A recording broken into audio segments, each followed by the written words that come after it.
अस्सलाम वालेकुम, hello and welcome. Iqbal इंशाल्लाह सर्विसेज, मैं मोहम्मद इकबाल खान एडवोकेट।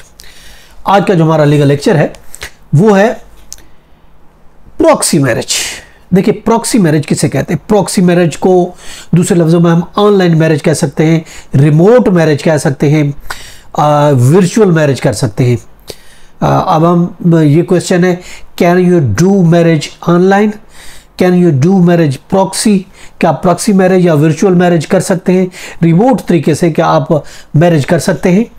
देखिए, रिमोट तरीके से अगर हम मैरिज करते हैं, ऑनलाइन तरीके से अगर हम मैरिज करते हैं, तो याद रखें इस किस्म की मैरिज कन्वीनियंट होती है पार्टी के लिए, इफेक्टिव सोल्यूशन भी है, और इसके अलावा इसका प्रोसेस जो रिमोटली तरीके से बगैर ट्रेवलिंग के, बगैर किसी मसले के हम आसानी से इस तरह का मसला जो सॉल्व कर सकते हैं, जो कि हम अपना टाइम बचाते हैं, हम अपनी रकम बचाते हैं, हमारा टाइम जो वेस्ट होगा वो वेस्ट नहीं हो सकेगा, रकम हमारी खर्चा कम होगा। तो ज़्यादातर आजकल ये देखा गया कि रिमोट तरीके से, वर्चुअल तरीके से शादी की जाती है। तो क्या आप भी इस तरीके से शादी कर सकते हैं? देखिए, यूएस इमिग्रेशन कानून आमतौर पर अगर हम देखते हैं वर्चुअल शादी को, अगर हम देखते हैं कि क्या ये एक्सेप्टेड होती है, वर्चुअल मैरिज आमतौर पर यूनाइटेड नेशन का जो इमिग्रेशन कानून है आमतौर पर वर्चुअल शादी को एक्सेप्ट करता है। लेकिन अब इसके साथ ये देखें कि वो जिस ज्यूरिडिक्शन में आप हैं वहाँ की लीगल वैलिडिटी को देखा जाता है कि क्या वहाँ जिस स्टेट में आप मौजूद हैं, जिस मुल्क में आप मौजूद हैं, वहाँ उसकी क्या लीगलिटी है।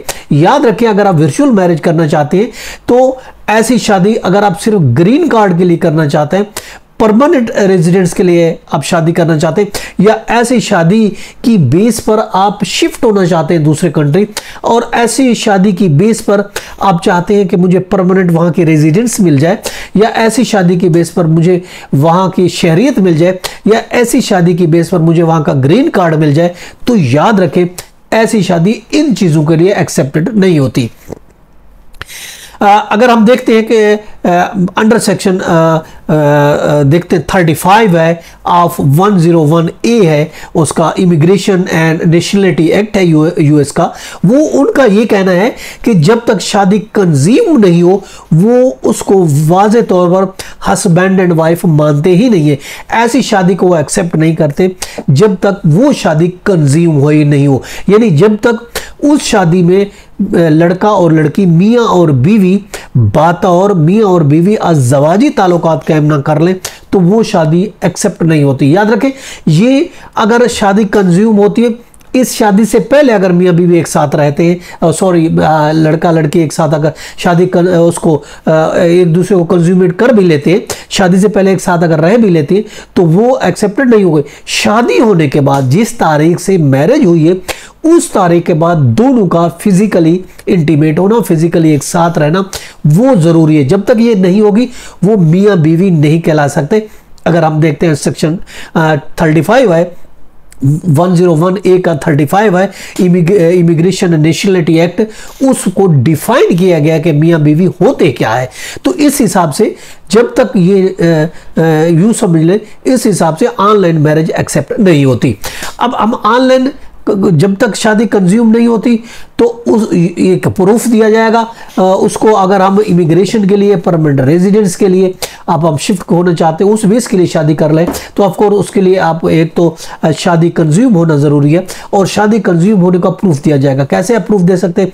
आपका एयरलाइन टिकट होना चाहिए कि वाकई आपका यहाँ से वहाँ उस शहर में गए जहाँ आपकी बीवी रहती थी, जहाँ आपकी शादी हुई है, तो एक तो एयरलाइन टिकट का प्रूफ होना चाहिए।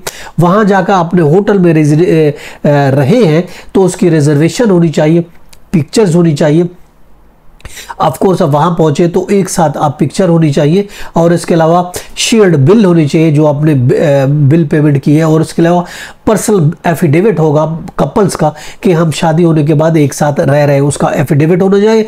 और अगर देखें दूसरे कंट्री में है तो ऑफ कोर्स उसके लिए वीज़ा भी चाहिए होगा, जो इस चीज़ का प्रूफ है आपकी एग्जैक्ट आप कब हो रहे हैं, आप इंटर हो रहे हैं उस कंट्री में जहाँ आपने शादी की है, जहाँ आपका स्पाउस रहता है, उसके लिए आपको आपके लिए वैलिड वीज़ा होना चाहिए। वैलिड वीज़ा के बाद आपका एयरप्लेन टिकट होना चाहिए, आप एयर के ज़रिए, टिकट के ज़रिए ये प्रूफ है कि आपने सफ़र किया, होटल अकोमोडेशन ये प्रूफ होना चाहिए। ये सबसे बड़ी बात है कि आपका वीज़ा होना चाहिए उस पासपोर्ट। लेकिन अगर आप सेम कंट्री में, सेम रियासत में, तो ऑफ कोर्स उसके लिए ज़रूरी है कि आपके पास एयरप्लेन टिकट होना चाहिए, होटल अकोमोडेशन का प्रूफ होना चाहिए, शेयर्ड बिल होना चाहिए, पर्सनल एफिडेविट लगाते हैं, तब ऐसी शादी को एक्सेप्ट किया जाता है। अदरवाइज ऑनलाइन मैरिज को इन मकासद के लिए इस्तेमाल नहीं किया जा सकता। पाकिस्तान के अगर कानून की हम बात करते हैं, देखें पाकिस्तान में ऑनलाइन शादी मानी जाती है, एक्सेप्ट की जाती है। हाँ, एक ही कंट्रीज़ के दूसरे अगर कंट्री में होते, पाकिस्तान के 2 शहरी हैं, एक यहाँ पे है, दूसरा अमेरिका में है, यूके में, यूरोप में, कहीं पे भी है, तो यहाँ से शादी की जा सकती है, वहाँ से एक्सेप्टेड होती।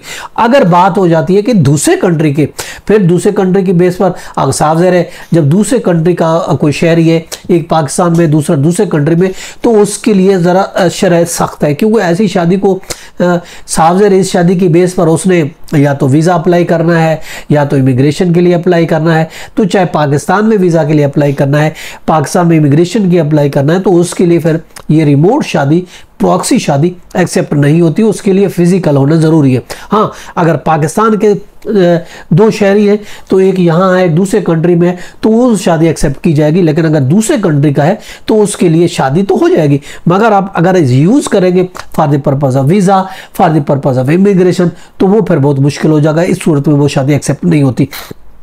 देखिए पाकिस्तान में अगर हम देखते हैं फ़िक़्ह हनफी के मुताबिक ऐसी शादी एक्सेप्टेड है।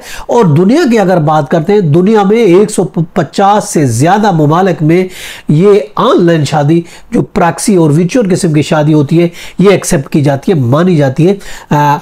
और अगर हम बात, जैसा मैंने बताया, अगर हम सिर्फ शादी चाहते हैं कि ये शादी इमिग्रेशन पर्पज़ के लिए हो, ये शादी जिसकी बेस पर हम परमानेंट रेजिडेंट हम उस मुल्क के लेना चाहते हैं, उस मुल्क हम वीज़ा लेना चाहते हैं इस बेस पर, या हम वहाँ परमानेंट रिहाइश अख्तियार करना चाहते हैं, वहाँ इमिग्रेंट हम शिफ्ट होना चाहते हैं, अगर इन चीज़ों की बेस पर याद रखें अगर आपने शादी करनी है, तो वो आपकी प्रॉक्सी मैरिज, वो आपकी वर्चुअल मैरिज एक्सेप्ट नहीं होगी, वो नहीं मानी जाएगी। अब अगर हम ये क्वेश्चन राइज करते हैं, is proxy marriage valid for immigration purpose, तो साफ साहिर है इसका हम जवाब कहेंगे कि no, the such marriage can not be entertain, such marriage can not be accepted for the immigration purpose. Proxy marriage को हम इमिग्रेशन पर्पज़ के लिए इस्तेमाल नहीं कर सकते, वो फिर एक्सेप्ट नहीं होगे। हाँ, अगर आप वैसे अब शादी करना है, सेम कंट्रीज़ है, आपका मकसद इमिग्रेशन नहीं है, आपका मकसद जो है वो परमानेंट रेजिडेंट नहीं है, आपका मकसद वीज़ा लेना नहीं है, वैसे जनरल शादी करना चाहते हैं, जैसे पाकिस्तान के 2 शहरी, एक यहाँ पे है, एक वहाँ पे, वो चूँकि वो फ़िलहाल आ नहीं सका था, चूँकि वक्त की किल्लत है, तो इसलिए और चाहते हैं कि शादी भी हो जाए, तो उस सूरत में वो शादी कर लेते हैं, ऑनलाइन शादी हो जाती है। लेकिन बाद में अगर हम चाहते हैं कि इस शादी को यूज़ करें फॉर इमिग्रेशन पर्पज़, तो उसके लिए वो शादी एक्सेप्टेड नहीं होगी, उसके लिए फिर आपको फिजिकली आना पड़ेगा। फिजिकली अगर आप आते हैं तो फिर वो शादी एक्सेप्ट होगी, अदरवाइज इस तरह की शादी proxy marriage for immigration purpose accept नहीं होती। ये था हमारा आज का लीगल लेक्चर, इसके साथ इजाज़त दीजिए, फिर मिलेंगे। हैव अ नाइस डे, अल्लाह हाफ़िज़।